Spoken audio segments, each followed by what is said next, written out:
ହେଲା ବିଜୟ କୁମାର ସାହୁ ଘର ପୁରାଙ୍ଗ ଶାସନ, ଯାହା ନିଆଳି ମାଧବରୁ ପୁରାଙ୍ଗ ହେଲା ଏଇଟା ମୁଖ୍ୟ ରୋଡ, ଯାହା ବହୁତ ଦିନର ଏଠି ସମସ୍ୟା ଥିଲା।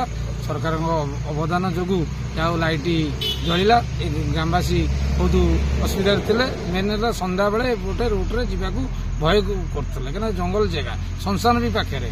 ଯେମିତି ଯାହା ଗାଁରେ ଜଣେ ମଲେ ବି ଲୋକ 6-7 ଦିନ ଏବାଟେ ଯିବାକୁ ଭୟ କରୁଥିଲେ।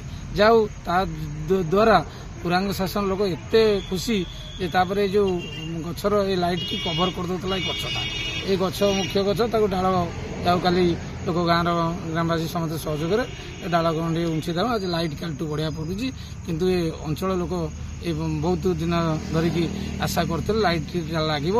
ଆଉ ଏ ପୁରାଙ୍ଗ ଶାସନ ଗ୍ରାମର ଗୋଟେ ଗାଁ ନାଁ ପୁରାଙ୍ଗ ଶାସନ ଦିଆହେଇଛି, କିନ୍ତୁ ମୋ ଯୋଗୁଁ ନୁହଁ, କିନ୍ତୁ ସମସ୍ତଙ୍କ ସହଯୋଗରେ ଲାଇଟ୍ ଲାଗିଲା। ସରକାରଙ୍କ ଅବଦାନ, ଏବେ ସରକାର ନଦେଲେ କଣ ଆମେ କହିଲେ ଆମେ କହିବୁ ବାବୁ ଏଇଟା ଅସୁବିଧା ହଉଛି, ଗାଁ ଲୋକ ଅସୁବିଧାରେ ଅଛନ୍ତି, ଲାଇଟ୍ ଲାଗିଲେ ଆମେ ବହୁତ ଉପକୃତ ହବୁ। ଏଇ ମାନେ ମେନ୍ ତ ସନ୍ଧ୍ୟାବେଳେ 7ଟାରେ ପରେ ଲୋକ ଏବାଟେ ଗଲାବେଳୁ ଭୟ କରୁଥିଲେ, ଆଉ ସେଇଥିପାଇଁ ଲାଇଟ୍ର ଯାହା ବ୍ୟବସ୍ଥା ହେଲା ଆମେ ବହୁତ ଖୁସି। ଆ ପୂର୍ବରୁ ମାନ୍ୟବର ବିଧାୟକ ଆମର ଆପଣଙ୍କ ଯୋଉ ରହିଛି ବାଗଡ ଗୋସ୍ୱାମୀ ମଠ, ସେଠି ବି ଗୋଟେ ହାଇମାକ୍ସ ଲାଇଟ୍ ଲାଗିଥିଲା, ଆଜି କୁରାଙ୍ଗରେ ଲାଗି ସେଠି ତ ସେ ବାହୁଡା ଗୋସ୍ୱାମୀ ପାଖରେ ବିଧାୟକ ଯାହା ଡିକ୍ଲେୟାର କରିଥିଲେ ଯାହା ଲାଗିଗଲା। ସବୁ ନିଆଳି ନିର୍ବାଚନ ମଣ୍ଡଳୀରେ ଫାଷ୍ଟ ଆମ ଏ ଅଞ୍ଚଳରେ ବାହୁଡା ଗୋସ୍ୱାମୀ ଲାଗିଲା, ଏଠି ବି ଯାହା ପୁରାଙ୍ଗ ଶାସନ ଲାଗିଲା। ଏମିତି ପ୍ରାୟ କାମ ଠିକ୍ ଠାକ୍ ଚାଲୁଛି। ଆମେ ଆଶା କରୁଛୁ ଏ ସରକାର ନୂଆ ବିଜେପି ସରକାର ଆସିଲା ଦିନଠୁ ବହୁତ କାମ ଆରମ୍ଭ ହେଉଛି। କାମ ଲୋକ ଦେଖିନାହାନ୍ତି, ଆଉ 6 ମାସ ଭିତରେ ଲୋକ ଜାଣିବେ ବିଜେପି ସରକାର କେମିତି ଶାସନ, କେମିତି କାମ।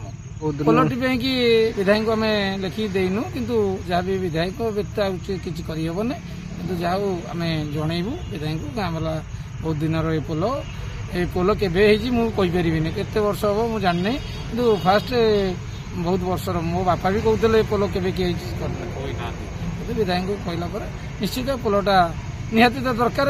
ପୋଲର ମାନେ ତଳ ସବୁ ଖାଇଗଲାଣି, କେତେବେଳେ ପୋଲ ଭୁଷୁଡ଼ି ଯିବ କେହି ବି କହିପାରିବେନି। ମୁଁ ସରକାରଙ୍କୁ ଅନୁରୋଧ କରୁଛି, ଆମ ବିଧାୟକ ମାନ୍ୟବର ଛବାବୁଙ୍କୁ ମୁଁ ଅନୁରୋଧ କରିବି, କେମିତି ସେ କହିଲେ ଏ କାମଟା କରିବେ ବୋଲି ମୋର ବିଶ୍ୱାସ ତାଙ୍କ ଉପରେ ଅଛି।